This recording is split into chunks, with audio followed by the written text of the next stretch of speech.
there have been other papers on this topic published before, but to the best of my knowledge, this is the highest impact factor journal ever to carry a paper on this controversial topic.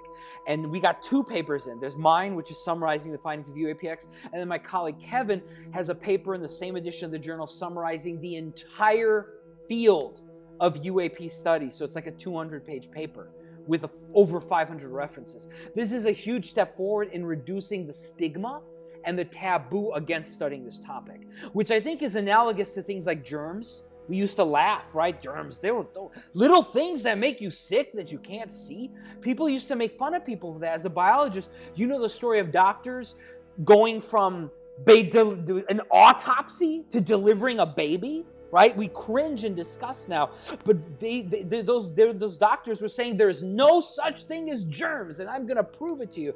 And it's the same thing with UAP. It's the same story again as germs, meteors, continental drift. I think they drove that guy to suicide because they didn't believe in continental drift. Well, believe is the wrong word, but there's scientific evidence. And so I think we're seeing that again. The past few decades is the laughter, the derision, and what I say to my critics today is, who's laughing now? I've got a first author paper in one of the highest impact factor journals in a serious physical science discipline, Progress in Aerospace Sciences. That's a very serious journal. And so what we're doing is on UAPX is we're trying to do what many other groups now are doing, this Galileo project run by Professor Avi Loeb of Harvard. So there's many groups now that are all trying to do this with no funding, unfortunately, but trying to figure out what are UAP or UFOs. Turn that U into an I.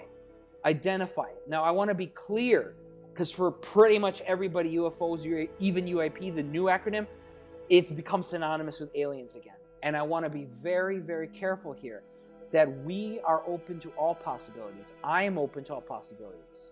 Maybe it is aliens. Maybe it's atmospheric phenomena, ball lightning, earth lights, all these things.